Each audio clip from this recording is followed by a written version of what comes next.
Yeah, I figured I'd give you guys a brief update on the tank. Very brief. All the fish are out except for one. My son has a leopard rasp. He only comes out for like 2 hours during the day and then he goes back under the sand. Super duper duper cool looking fish. It's black with all these dots all over it with like a light stripe across its back. And when it gets a little older, the stripes are going to turn multicolor. Stripes, dots. So, most of these fish I know the names. Some I don't. As you can see, the rocks that used to be white to the left now have pink coralline algae, green coralline algae, and yellow coralline algae on them, which is actually pretty cool. That's a good sign that he's got everything right in his tank. I know now he's been working on the calcium and magnesium in the tank because he runs coral now. Some of the coral, we have a hammer coral right here.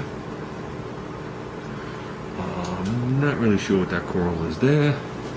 Or that one right there on that rock. That's a torch coral. That's a Duncan coral. And this thing right here, which gets to be about twice the size it is right now, is an open brain coral. It's actually pretty sick. If you look down in there, each one of those areas in the bottom is its mouth. Okay, that thing is an easy 6 inches wide when it opens. So I'm not sure how long the lights are on. I just got home. Some of the things that have changed in the tank is the yellow and blue damsel that he had, which pretty much controlled this side of the tank, is gone. It's down in the refugium living because every time the leopard rasp came out, it would attack it and then the thing would disappear for 2 days. So that's different. We have a Watchman Golby, which was here a second ago. I don't know where he went to. And he watches a pistol shrimp. Okay, the pistol shrimp made a cave, and the Watchman Golby sits in front of it and protects him and actually feeds him. And he was just out. He disappeared. He must have got scared when I turned on the camera. Oh, there he is. See him back there? And you just sit there and watch and protect and watch and protect. So, this right here, ooh, this is a flasher rasp. And the reason it's a flasher rasp is when it's mating, it flashes multiple colors all at the same time. It'll just go, and the body just keeps changing colors. That's a blue damsel. These are green chromuses. That's a boatfish or sand sifting goby. These are either dartfish or pink barred goby, depending on what you call them. The yellow one, I'm not sure what it's called, but it has two fangs sticking out the front, which is pretty sick. There's the maroon and yellow clown. The tank now has 100+ snails in it. You see them all just laying on the bottom. Little ones, the big thing in the corner is a snail, and then there's some medium-sized ones. As soon as the sun sets, they just come up the glass, and you see them go across the rock. It's actually pretty cool. Looks like 1,000 big grains of rice coming out. But I guess that's about it. I mean, you can see the colors that are forming on all the rocks, which is a very, very, very good sign.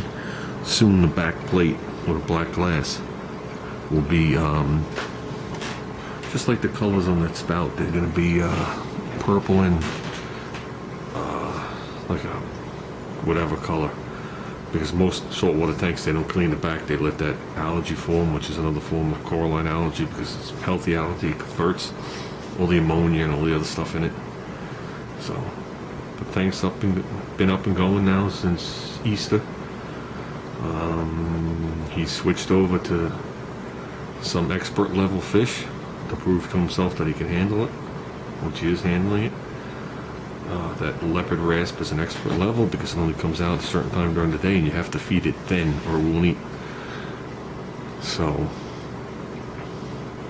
that's it. I know he's going to probably get 1 or 2 expert level corals in here too as time goes on. So he seems to like the ones that sway around a lot. So like I said, this thing is sick. You got to see it when it fully opens. Right now it's at about 50% its size. It actually overflows onto the back rock. But here's some of the colors. I don't know if the camera's picking them up. But you can see the purple and the blue and the yellow coralline algae. Some of the colors, or the growth of those colors, are hard to achieve. If you get everything right, the purple's the easiest once you get it growing. It's that, see the blue-green right there, and the yellow hanging down. He's got some water sifting, something growing under the bottom of that rock. Anemone, he calls it. So I think there was a second one he said. I don't know where he said it was. It was somewhere back here. So, and this loose stuff hanging off the rocks, you see hanging, it looks like lint. That's actually sponges. There's some couple little guys. So, just figured I'd give you guys an update.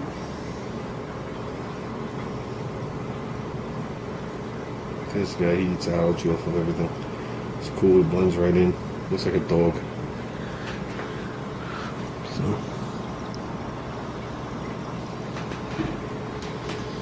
So everything's going well. I think if I gave him the green light, I think there'd be a second one of these tanks going. But you know how it is, you get bigger and better, so the next one would have to be bigger, and I don't have any more room in my house. You know, we still got, what, we still got 5 tanks going. 3 55s, a 125, and a 29. That's enough. Well, this isn't actually a 55. It's got 20 gallons on the bottom, so they classify it as a 75. So, and he's still missing one bulb up in the light. He's done research on it, because when we got the light, it only had 3 bulbs. And it has 1 blue, 2 whites, and every light puts out a different wavelength of light, and I'm not sure which one he wants to put in. I don't know if he's going to put in a yellow or a red. So, but we did rearrange the bulbs. For some reason, the blue bulb was in the back of the fixture. The blue bulb's supposed to be in the front of the fixture, so it was hitting the back of the fish, the color. Now that we moved it to the front, the fish actually glow better. So, that's it, guys. I wanted to give you a quick update. And he did try and get a job at the fish store yesterday. The local guy right up here that just has all the exotic saltwater stuff. Because the guy's starting to pick up on how much knowledge he has on it. And he's just not old enough. So, next we're going to try and get him in there as an apprentice. You know what I mean? My son says, listen, you don't have to pay me, just give me a discount on some things. So, I think that's a nice step forward if my son wants to do this. You know, he's actually asking to go because it's an education for him. You never know. You never know what your kid's future is. Might open an aquarium. You know, selling fish in the back and cooking fish in the front.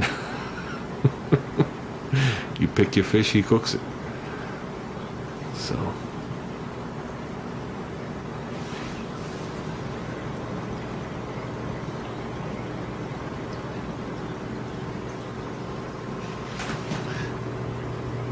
He's looking at us.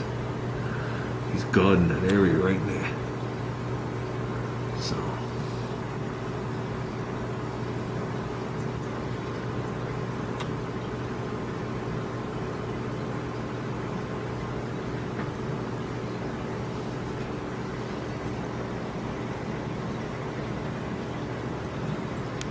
That's it, guys. Let me see if I can give you a whole shot. I'll slide back on the chair.